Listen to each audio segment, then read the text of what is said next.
It's something that we can't even really explain, but that right instrument at the right time, that xylophone on that day, brought him into a group participation setting for the first time in his life. In 20 years, he'd never sat with his peers.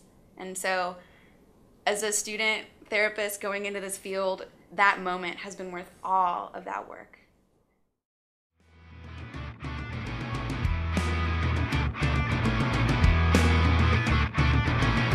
Pretty little woman walking down the street, dancing to the music, never missing a beat. She got long black hair, got spiky shoes. I'm sitting on the corner, singing the blues. Yeah.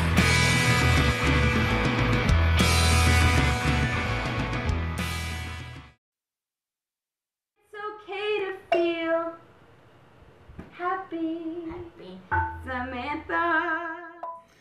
Usually if I tell people I'm a music therapy major, the first thing they say is, oh, like you play music and you put a boombox in people's rooms and, you know, it helps them get better. Or they'll say, what kind of music cures cancer? Or, you know, if I broke my leg, would you sing to me and I would heal? But it's the neurological neuroplasticity of the brain and the physical and psychological responses people have to music that make music therapy work, as well as the therapeutic relationship you have with the music therapist. Many people think that music therapy is playing a CD for someone, playing a recording, especially to calm them down or to make them happy. Most of the time, the most effective music is live music, which is why we're situated in a school of music, because the student has to become a performing musician as well as have a broad knowledge of music and using music in therapeutic context. But sometimes what you're doing with the music is actually intensifying, going into the anger, going into the sadness in order to move through it, in order to work with what's underlying it, or for the person to actually gain insight and maybe different ways of coping with strong emotion.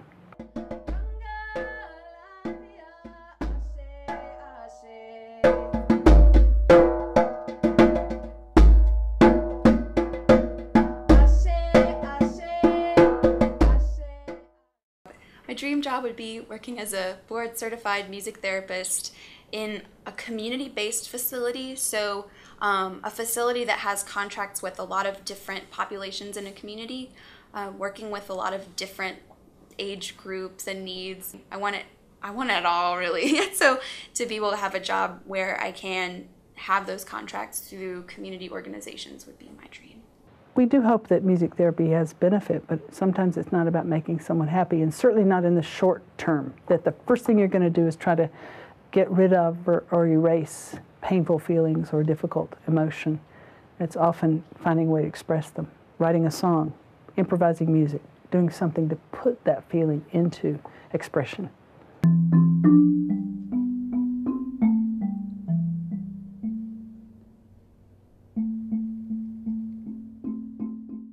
If I had any advice for someone considering music therapy, it would be that the field is constantly evolving, and that if you have an idea of what music therapy is now, wait 6 months and then wait another 6 months, because you will define it your own way and redefine it your own way as you progress.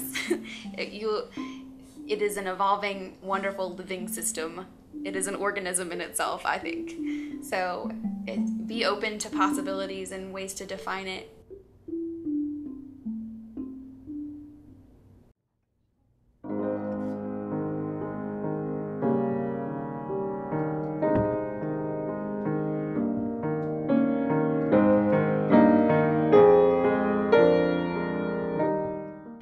My favorite instrument that I play is piano.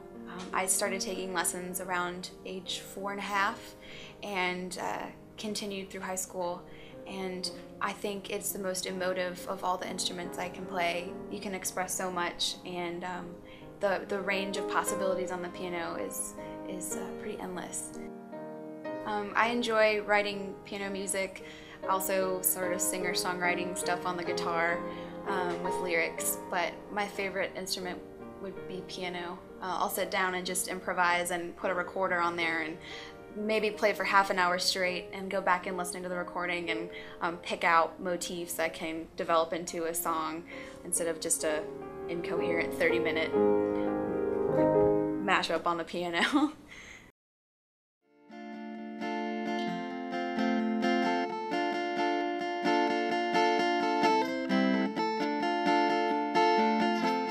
Like the first real thing of music I can remember was when I was about maybe like 7 or 8 or something like that, and I was watching TV, and I was watching what's now ABC Family. I forgot what it was called back then, but it was Saturday morning, and they used to show like all these music videos, like these new artists. And I remember seeing Britney Spears and Christina Aguilera, and I fell in love from there. And that was just, I loved that music so much, and it was so wonderful, and then to have it visually to me was an added bonus. So that was the real first time that I had music that I could connect with, and seeing like these new up and coming artists and how their music was so like up tempo and upbeat, and it really like struck a chord with me. And so that's my first like real memory. We had a keyboard in my playroom as an infant toddler, and my mom color coded it so I could learn songs by the color. And I remember learning piano that way, sort of by ear, and playing around with my sister and learning small songs on the piano would be my earliest musical memory. My favorite musician, where do I even start?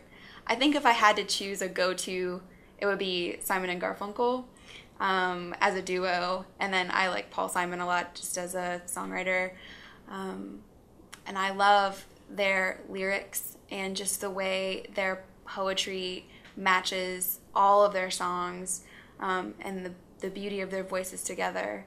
It has been with me through every age, through my childhood, through adolescence, and now into young adulthood. It just has withstood the test of time for me.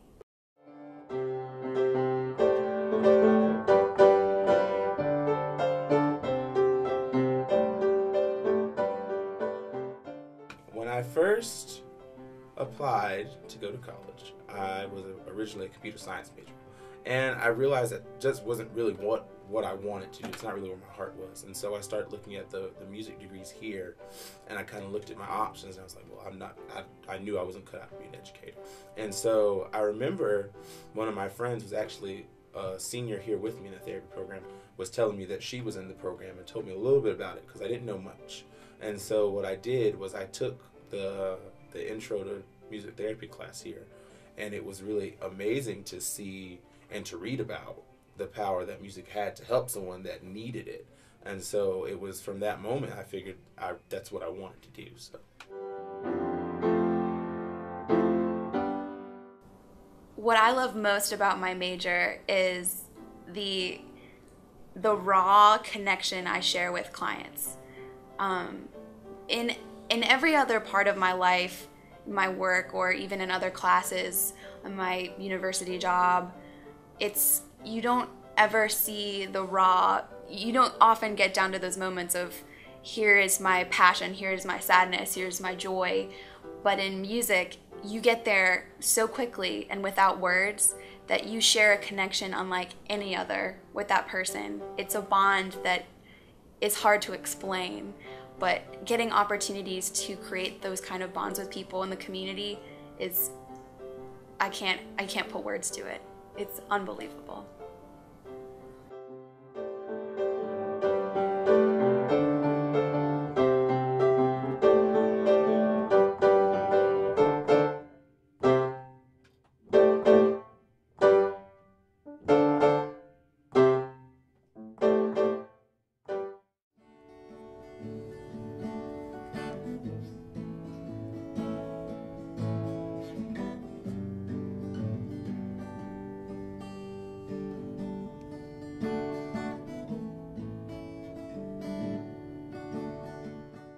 The hardest thing about being a music therapy major is the requirement of being in the School of Music, so having all of those basic music school requirements, music history, theory, being a university student and having all of those requirements, and then having my music therapy requirements.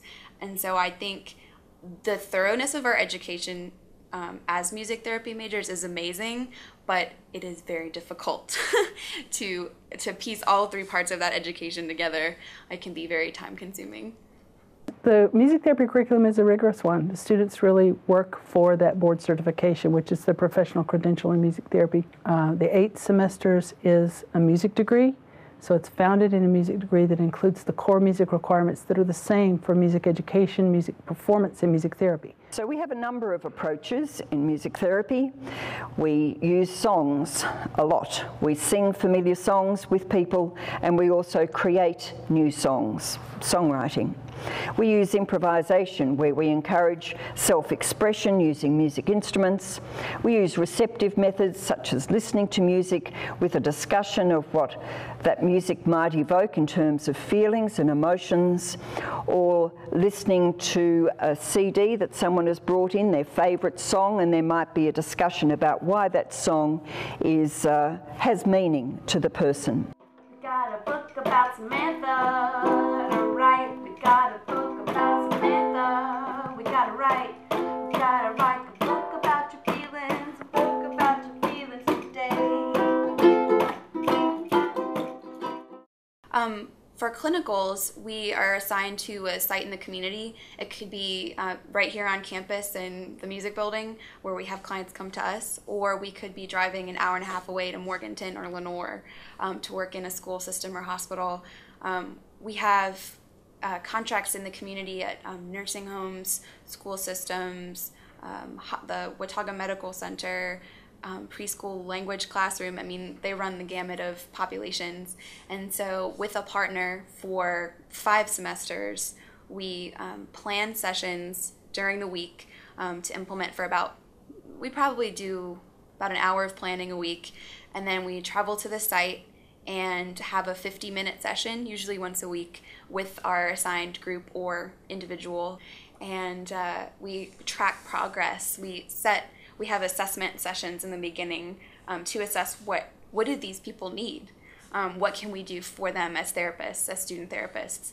And then the rest of the clinical period is about 8 to 10 weeks where we really focus on giving them the best that we can. So if someone's working on a speech goal, tracking that progress, or if someone's working on an emotional or expressive goal, tracking that and seeing how does music therapy help throughout the course of time. So goals and objectives can vary, obviously, from client to client, but we really like to see how music works, and sometimes you can't write that in a number. Sometimes it can't be, X person did this X amount of times per session. You can't always write it down, but there are moments where a child may speak for the first time in a session, or someone may decide to join the group and play an instrument for the first time in their life. And so tracking that and being able to say at the end of the 10-week clinical period, this is what music therapy did for this person. It's a pretty powerful experience. What is this, Samantha?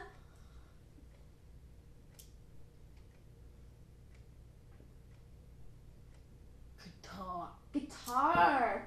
I'd say the biggest breakthrough moment I've ever been a part of, a young man who is 20, you can be in special education until you're 21. And he's 20 and he's a selective mute and doesn't ever speak. He's never spoken before, but he has the capacity to, and he could type to us.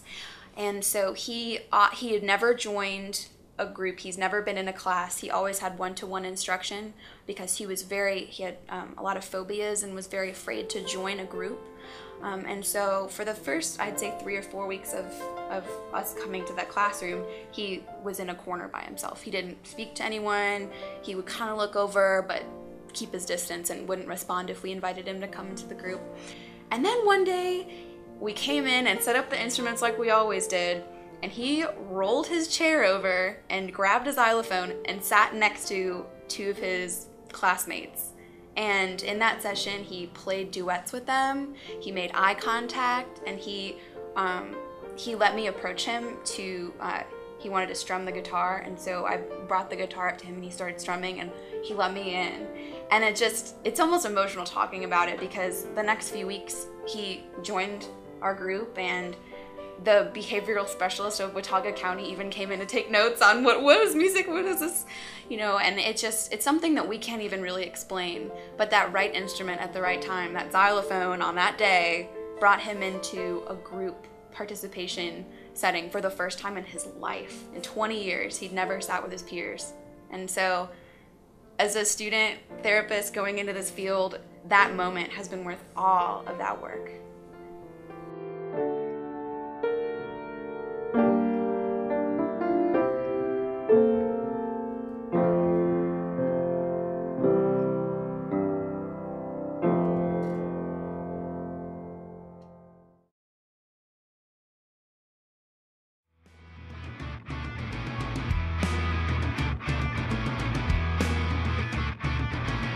Pretty little woman walking down the street, dancing to the music, never missing a beat. She got long black hair, got spiky shoes. I'm sitting on the corner